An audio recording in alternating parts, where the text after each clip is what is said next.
Hello, and welcome to another episode of Rico'S Rants. I am your host, Rico DiGiorgio. Today, I have to talk about a film that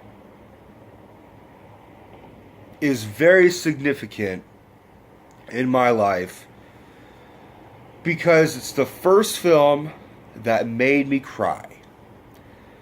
You have to understand, I've seen thousands, if not hundreds of thousands, if not maybe millions of films.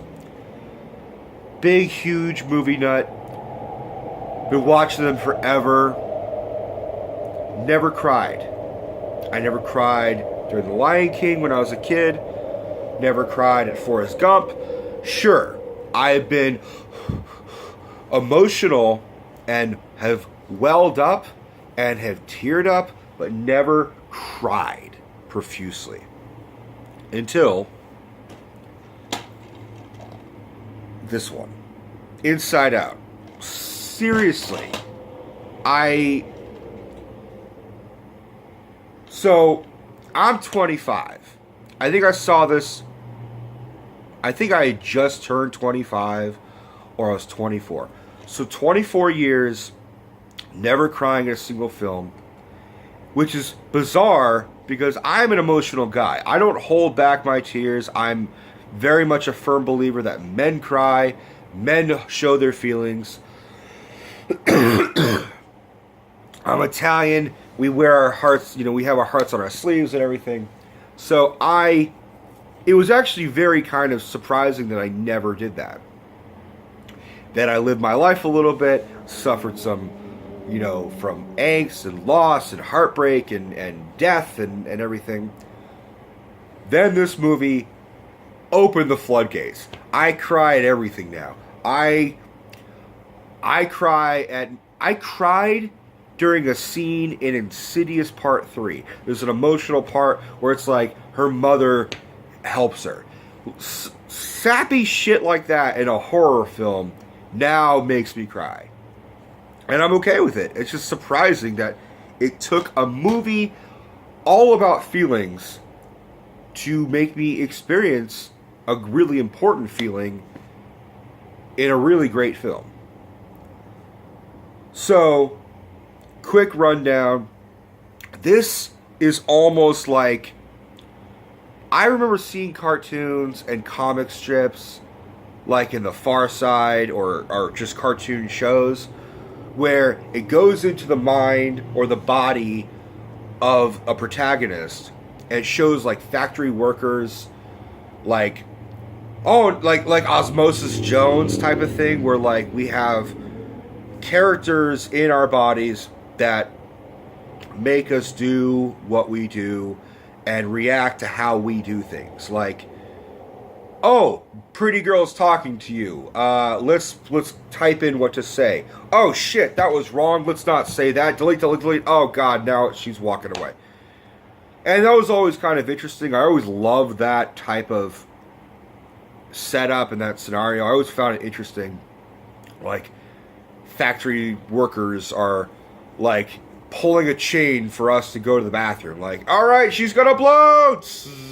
That kind of thing. So this does that, but it's all emotions. So you can see the characters. That's sadness, that's disgust, that's fear, that's anger, and that's joy. And they're all universal for every person. It's not just this one character. They all have those emotional elements and characters, and they are all different for the person. Like, the main character is a little girl, but her dad has the same figures, but they're all males. And you can see in certain clips, in certain scenes, there's the dominant one who runs the body, who runs the human. In this case, the little girl is run primarily by Joy. Everyone else has an important role, but Joy is the ringleader and she's the leader of the group. But her father is his emotional patriarch, is anger, and then like the mother, I think, is sadness, which reveals a lot. Pixar does a lot where they just like throw in stuff, and you have to watch it, and you're like, oh, they went there. That's deep. Like the mom is just like, I'm happy, but I'm sad. I'm mostly sad, but I get through life. And the dad's like, I'm mostly angry, but I get through life. And the girl's like, I'm mostly happy, but here's all this other shit. So every emotion has its own job and its own role, and they're all important, but there is that dominant one. So when I first saw this, I was with my girlfriend at the time, I was with my mother, and I was with my stepfather. And we're all watching this. Everyone's crying during the emotional scenes. And I look at my girlfriend at the time, and I'm crying. And she looks at me just like absolute bewilderment and shock. And kind of like, "Aw, you're so cute that you're crying." And I'm like, it's fucking big. Fuck this movie. I don't know what's going on.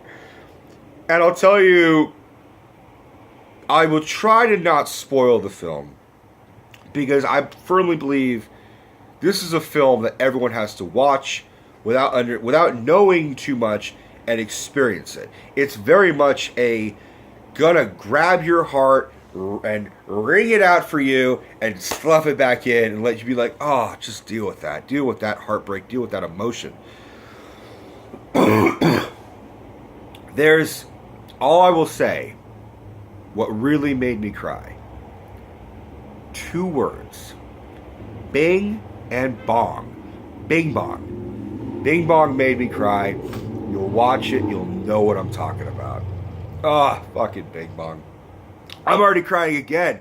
It's that emotional. I haven't even seen the film in a while. I didn't watch this again before I did this video, and I'm crying again. I'm crying again just thinking about it. Oh, it sucks. But that's the brilliance and genius of the Pixar team, which is, their running motif and their running theme is they take inanimate things or things you wouldn't expect and make a whole story about it. They made a movie about toys having feelings. They made a movie about insects having feelings. They made a movie about cars having feelings. They made a movie about monsters having feelings. They made a movie about, an old man having major feelings. And Up is a whole other emotional train wreck. In the first 5 minutes alone, that's an emotional roller coaster. So they went and they made a movie about fish having feelings. Finally, they were like, let's make a movie about feelings having feelings. Fuck it. Let's go that way. Let's just go that route. And it works. It really, really works. And this is an important film for little kids to see and understand and watch. Like, I recommend this at work all the time. And I've had customers come back with, saying, that movie worked so well for my kids. My kids are crying, and they're coming up to me being like, it's okay to be sad. Because that's what this message is you have the 2 main characters are joy and sadness, and they get separated from their factory, which is the main location to control the girl. The girl, as the movie's going on, it's 2 stories. The girl is going through an emotional change, because the beginning of the film, she's from Minnesota, or Nebraska. It's Minnesota or Nebraska. It's one of the 2, and I know it's one of the 2 because I'll tell you in a minute. She moves from, I think it's got to be Nebraska. It's one of the 2. She moves to San Francisco, and she's a young girl, and everything's new. And she's plucked out of her home, or her old life, away from her friends, and is now dealing with that move. Every person who was a young kid who had to move and change her social life and deal with the fact that her room is not her old room. Sorry, I think the video's lagging, but there's nothing I can do about that. Really hit a chord with my mother. Because while my mother was born and raised in the Bay Area, her family primarily comes from Minnesota and Nebraska. So I'm looking at my mother the entire time, and my mother is a big time crier when it comes to movies. And I could just tell this is hitting her at a very personal level. Like, I think I remember asking her, and she said it reminded me of my father. I just kept thinking about my father the entire time. Look, I can relate to feelings and whatnot, but I when I had to move, I moved to Berkeley from Oakland, or I moved to Alameda and then back to Oakland. Like, I didn't have to uproot my whole life. But I'm looking at my mother, and she's just like, I connect to this film in so many ways. And I did too for Bing Bong. And I did too because I grew up in the Bay Area. San Francisco is primarily the go-to for Bay Area films. Like, there's really not too many films that are set in Oakland or in Berkeley. Not many. It's always San Francisco. I would love to see a modern day film set in Oakland that's not Fruitvale Station. You know, that's not something about a tragedy. I just want a normal film set in Oakland. Something I can be like, oh shit, I know that location. That's my street. I know Rockridge. I live in Rockridge.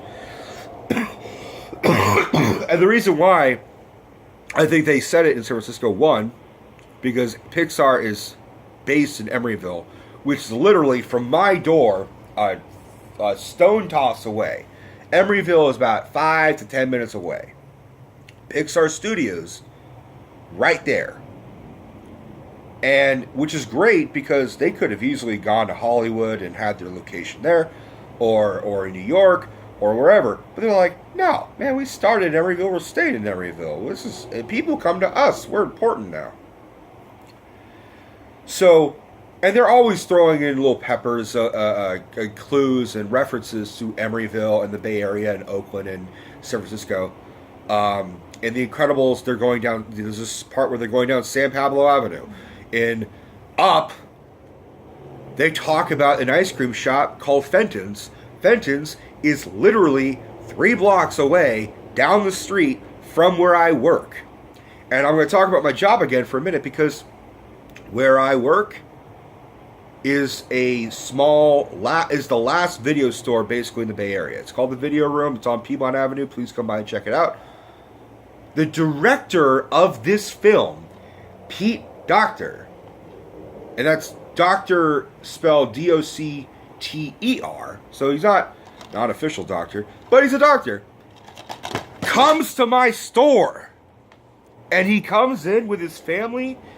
And I told his daughter once, I'm like, your father's movie changed my life. I do not have enough cojones to say that to him directly. But he came in, and he and I locked eyes for a second, and he realized that I realized who he was, and we didn't say anything, but I was just like, I was starstruck. And I really wanted to be like, your movie made me cry for the first time. That's a big thing for me. One of these days, if he ever comes in again, I will have to tell him. I just have to. Pete Docter, if you ever see this, I love your work, man. You did this movie. This movie did everything. It opened the floodgates. It made me realize it's great to be sad, and it's okay to be happy and angry and scared and everything. The voice cast, I was talking about the voice cast. The voice cast is great. Amy Poehler as Joy is fantastic. She embodies everything. Even when she's upset or angry or frustrated, she still has the joy quality. And I mean, whoever came up with the idea that anger should be played. Excuse me, I'm still battling a cold. I'm sorry. I mean, I'm blanking on who plays him, but he's the comedian who's always angry, and he's like doing the finger thing, and oh god, I'm so terrible at this. Which is, I'm usually on top of naming who's who and whatnot. Oh god, it's gonna drive me crazy. But the whole cast is great, and I'm not doing it justice. Bill Hader is great as Fear. Bill Hader is always one of those voice actors I've always loved to watch and listen to. He does a spot on Pacino. I think my Pacino's a little bit better, but his Pacino is great. But I also watched his Pacino to learn how to do my Pacino. Oh god, it's gonna fucking. What's Anger's name? But whoever does the voice of sadness is great. I think Mindy Kaling does Disgust, and she's good. She did a good job in it. They really underused a lot of the secondary characters, and the little girl I think is based on Pete Docter's daughter, which would be obvious.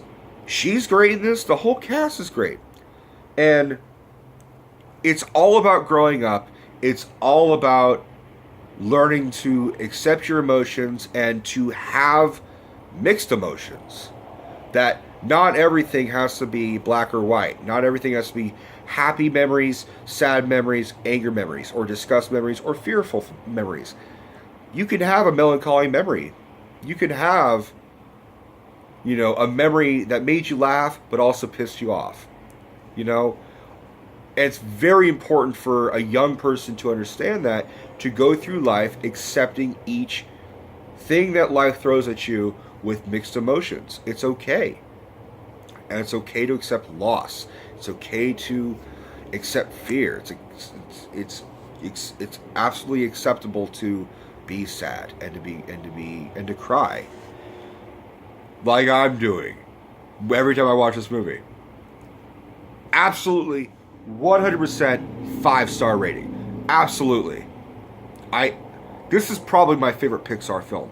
Before that, Monsters Inc. was my favorite Pixar film. Toy Story's great. Bug's Life is also really up there for me. But this one, 100% one of my favorite films. And I will continue to watch it and cry again and again. Thanks for watching. Love you all. Like, subscribe, comment, share. Mwah!